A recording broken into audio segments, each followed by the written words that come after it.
রহমতুল্লাহি ওয়া বারাকাতুহু। সুধী দর্শক, আপনারা আমার নাজবুল ইসলাম চ্যানেল থেকে সবাইকে শুভেচ্ছা রইল। আজ আমি যে বিষয়ে বলবো, আমাদের বাংলাদেশের সেনাপ্রধান জনাব ওয়াকার সাহেব অনেক গ্যাড়া কলে পড়েছেন। এমন একটা অবস্থা, বিগত 17-18 মাস ধরে দেশের পরিবেশ পরিস্থিতি তো ভালো না, এবং মনে হচ্ছে যে তিনি আর সামাল দিতে পারছেন না, এবং কোনো রকমের একটা নির্বাচন দিয়ে তিনি যদি সরে যান তাহলে ভালো হবে। এই রকমের একটা যেন তেন মার্কার নির্বাচন দিয়ে তিনি সরতে পারলেই বাঁচেন। কারণ দেশের এই অবস্থায় আমার মনে হয় কাউকে তিনি ঠিক করতে পারছেন না, এবং বেশি দূরাদূরি করতে গেলে জাতিসংঘর একটা খড়গহস্ত হবে এই বাংলাদেশ সেনাবাহিনীর উপরে। আর যদি নমনীয় ভাব প্রদর্শন করে তাহলে জনগণের কাছে বাংলাদেশ সেনাবাহিনীর ভাবমূর্তি একটু ক্ষুণ্ণ হবে। কারণ এখন ইতিমধ্যে অনেক জনগণ বলাবলি করছে যে বাংলাদেশের সেনাবাহিনী আনসারের মতন হয়ে গেছে।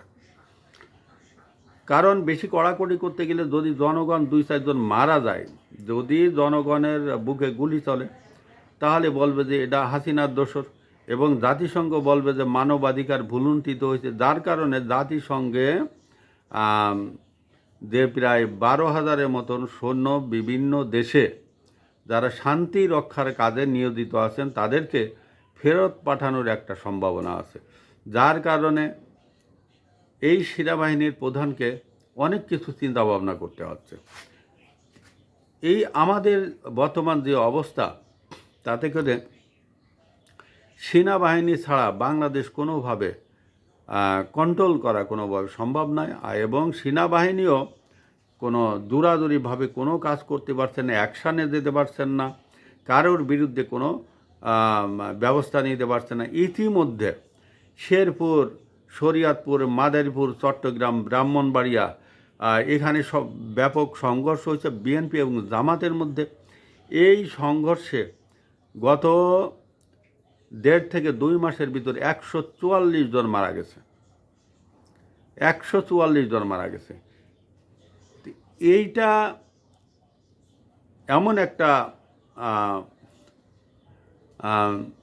অবস্থা দাঁড়াইছে যে এই 144 জন শুধু সংঘর্ষে মারা যায়নি, দেখা যাচ্ছে যে সংখ্যালঘু বা একে অপরের দ্বন্দ্ব, এবং গ্রামের বিভিন্ন পরিবেশ পরিস্থিতি, এই পার্সোনালি কোনো দ্বন্দ্ব হলেও সেখানে সেটাও রাজনীতিকরণের ভিতরে নিয়ে আসছে।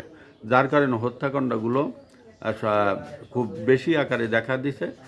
কারণ অনেক সময় দেখা যাচ্ছে যে কারোর সাথে ব্যক্তিগতভাবে কোনো দ্বন্দ্ব লেগে কেউ খুন হলে, এবং পারস্পরিকভাবে যদি 2টা গ্রামের মাঝে কোনো বিষয়ে গ্যাঞ্জাম লাগে, কোনো কিছু সমস্যা হয়, তাহলে সেই ক্ষেত্রে সেটাও এই রাজনীতির ভিতরে নিয়ে চলে আসে।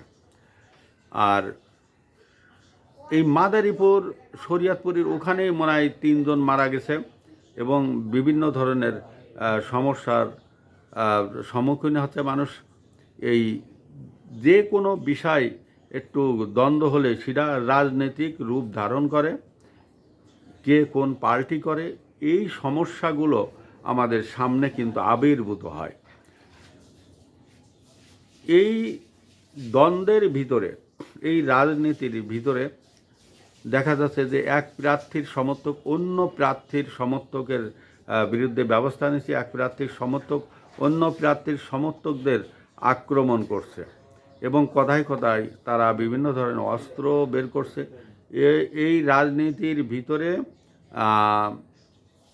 বাংলাদেশের 2টা শ্রেণী, রোহিঙ্গা এবং বিহারি, এই রোহিঙ্গা এবং বিহারি 2টা শ্রেণীর লোককে রাজনীতিকরা এদেরকে ভাড়া করছে, এবং কোনো অ্যাকশানে নিতে গেলে বা কোনো দ্বন্দ্ব দড়াইতে গেলে এদেরকে মোটা অঙ্কের ভাড়ায় তারা আনছে, এবং সেখানে তাদের প্রার্থীর অনুকূলে যাতে যায় সেই ব্যবস্থা করছে। কিন্তু এই প্রার্থীদের জানা উচিত, প্রতিপক্ষের যদি একজন মারা যায় তাহলে আর এক পক্ষের সুবিধা হয়, মানুষের সহানুভূতি নেওয়া যায়। একটা লাশ পড়লে কিন্তু সেই পক্ষে মানুষের সহানুভূতি জাগে। এই জিনিসটা প্রাচীনকাল থেকে হয়ে আসছে। তারপরে আমাদের দেশের রাজনীতিবিদরা কোনোভাবে নিজেদেরকে কোনো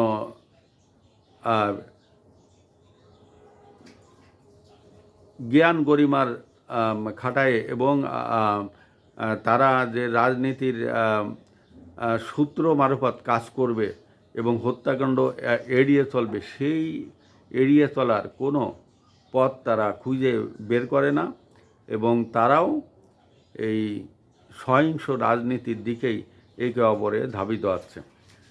আমাদের বাংলাদেশের বর্তমান যে স্বরাষ্ট্র উপদেষ্টা আছেন, তিনি একটা কথা বলছেন যে আওয়ামী লীগ নাই তাই পরিবেশটা ভালো। কিন্তু আওয়ামী লীগ চলে গেছে, কিন্তু এখন তো আওয়ামী লীগের বিকল্প অন্য দল দাঁড়াইছে, যেমন বিএনপি এবং জামাত। বিভিন্ন জায়গায় একটা দ্বন্দ্ব লাগছে। যে কোনো জায়গায় দেখা যাচ্ছে বিএনপির বিকল্প হিসেবে জামাত, আওয়ামী লীগের বিকল্প হিসেবে জামাত সেখানে দাঁড়ায় যাচ্ছে এবং জামাত যখন প্রতিরোধ করে দাঁড়াচ্ছে তখন বিএনপির লোকজন তাদের উপর ঝাঁপাই পড়ছে।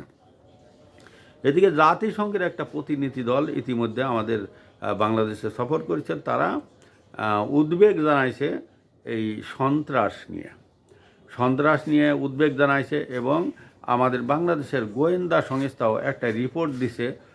সেই রিপোর্টটা আছে যে বাংলাদেশের রোহিঙ্গা এবং বিহারিরা বিভিন্ন জেলায় বিভিন্ন জায়গায় তারা দ্বন্দ্বে জড়াই পড়ছে এবং এগুলোকে এখনই প্রতিরোধ না করলে নির্বাচনী মাঠে বড় একটা ঝামেলা সৃষ্টি হতে পারে বলে তারা আভাস দিয়েছে।